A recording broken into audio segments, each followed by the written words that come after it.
예, 안녕하세요. 마스터입니다. 오늘은 지미 버틀러의 첫 번째 시그니처인 버틀러 1을 가지고 왔습니다.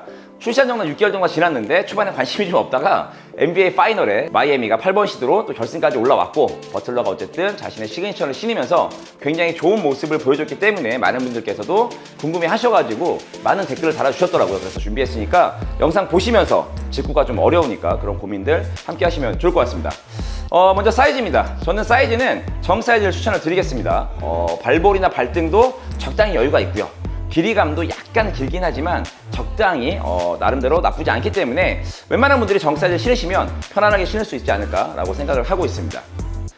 이 신발의 가장 큰 장점은 저는 피팅에 있다라고 말씀을 드릴 수 있을 것 같아요. 지금 보시는 것처럼 굉장히 메쉬 소재로 되어 있고, 나이키로 따지면 플라이니트 같은 어퍼를 갖고 있습니다. 그래서 상당히 이 위쪽에는 경량화에 좀 많이 힘을 썼고, 일단 무게 먼저 말씀을 드리자 그러면 260 기준에 345g 정도가 나가는 굉장히 가벼워 보이지만 가볍지 않은 느낌이 갖고 있긴 하지만, 그건 아마 쿠션에서 좀 많은 무게를 차지하기 때문에 쿠션에 좀 자세하게 말씀을 드릴 거고요. 일단 전반적으로는 신었을 때 굉장히 경쾌한 느낌을 줄 수 있는 녀석입니다. 그래서 어퍼의 질감 같은 경우나 어쨌든 마감 이런 것들도 상당히 좀 고급스럽게 느껴지고, 가격 같은 경우는 이 컬러 같은 경우 20만 원 중반대 지금 판매를 하고 있고, 다른 컬러들은 20만 원 초반대 판매를 하고 있습니다. 처음에 가격만 딱 보고 뭐 리닝 중국 신발이 이렇게 비싼가라고 말씀을 할 수 있을지도 모르겠지만, 요즘 나이키 신발이 퀄리티라든가 여러 가지 면에서 안 좋은 평가가 굉장히 이어지는 가운데 리닝 신발은 보면 볼수록 정말 완성도가 높다라는 생각을 하고 있고요.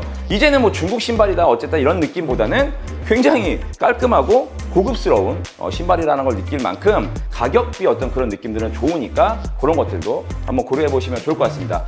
얘기한 것처럼 나이키 어퍼의 어떤 경량화들은 플라이니트를 굉장히 많이 사용합니다. 그래서 가볍고 통기성도 좋고 뭐 그렇지만 굉장히 뻣뻣함을 좀 갖고 있어가지고 불만스러울 때가 좀 많이 있었어요. 그래서 이 녀석 같은 경우는 어떤 나이키 플라이니트의 좀 뻣뻣함과, 그리고 웨이드 10, 그러니까 웨이드 10 같은 경우는 또 어퍼의 질감이 너무 유연해서 좀 안타까웠는데 그 중간 지점을 참 찾은 것 같습니다. 그래서 굉장히 좀 약간 뽀송뽀송한 느낌을 갖고 있으면서도 경량화의 어떤 느낌을 또 갖고 있고, 그리고 통기성도 좀 갖고 있어서 여러 가지들 측면에서 이 정도의 어떤 강도가 가장 좋지 않나라고 생각을 하는데, 그런 어퍼의 질감을 가져갈 수 있다는 게 가장 좀 잘 만든 부분이 아닌가라고 생각을 하고 있고요.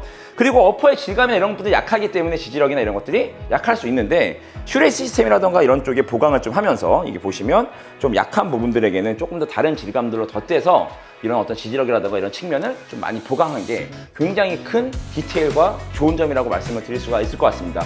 신발을 처음 다 신었을 때 첫 느낌이 중요한데, 길들이지 않아도 마치 되게 편안하게 신을 수 있는 어떤 그런 질감들을 가져가고 있고, 신발끈이 슈레이스 시스템 끝까지도 굉장히 잘 묶이는 그런 피팅감.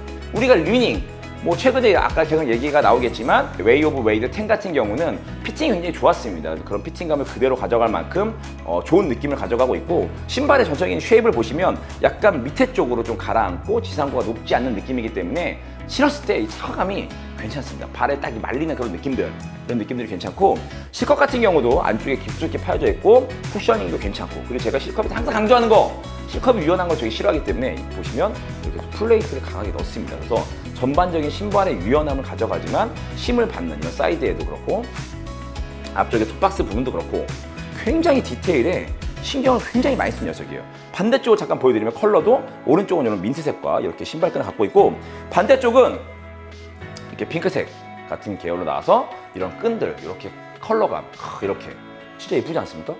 야, 진짜 기가 막히게 예쁘지 않습니까? 이런 것들도 굉장히 신경을 많이 썼다.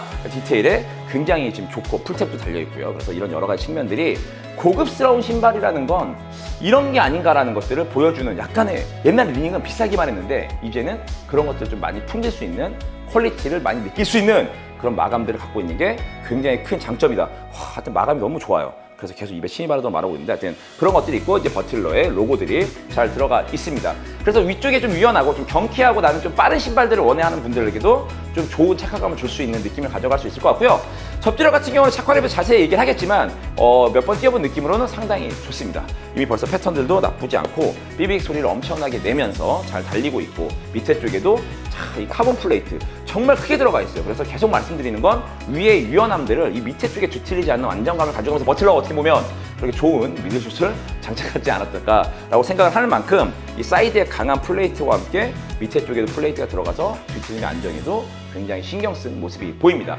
리닝의 가장 큰 최근의 장점은 붐 쿠션이죠. 이 녀석은 드라이브인 인솔로 붐 쿠션이 들어가 있습니다. 뭔 얘기냐? 이렇게 인솔이 바깥으로 넣었다 뺐다 할 수 있다는 얘기죠. 우리가 나이키에서도 이런 코비나 이런 것들에서 많이 느꼈던 건데 그런 드라이브인 인솔인데 여기에 보시면 붐이라고 써 있습니다. 그러니까 붐 쿠션이 그래서 리닝에서 굉장히 자랑하는 어떤 쿠셔닝인데 예전에는 물렁물렁한 쿠션을 원하시는 분들은 너무 또 물렁물렁하기만 하고 반발력이 떨어졌고 반발력을 원하는 사람들은 조금 물렁했으면 좋겠는데 너무 탄탄하기만 하고 그래서 되게 불만이 많았는데 이 붐 쿠션이 그 중간을 전 정확히 잡았다라고 생각을 하고 있습니다. 그래서 저처럼 말랑한 쿠셔닝을 좋아하면서도 반발력을 느끼는 사람들에게는 무조건 최적의 쿠셔닝이다. 극찬을 한번 더 느끼면서 하여튼 이런 쿠셔닝에 대해서 궁금하신 분들은 이 정도의 엄청난 성능을 보여주고 있다고 말씀드릴 수 있을 것 같습니다. 가격이 물론 비싼 것들이 많은 또 선택의 어려움이 있긴 하지만 어쨌든 말씀드린 것처럼 전반적인 어떤 피팅이라던가 쿠션 그리고 접지 그리고 여러 가지 어떤 퀄리티들은 좋게 나왔으니까 이런 것도 고려해 보시면 좋을 것 같고요. 저는 더 많이 신어보면서 혹시 이 녀석의 단점도 우리가 찾아야 되지 않겠습니까? 어떤 아쉬움들이 있는지 쿠셔닝들이나 접지 같은 게 좀 더 신었을 때는 어떤 느낌으로 변하는지 차카리뷰에서 디테일하게 또 돌아오도록 하겠습니다. 고맙습니다.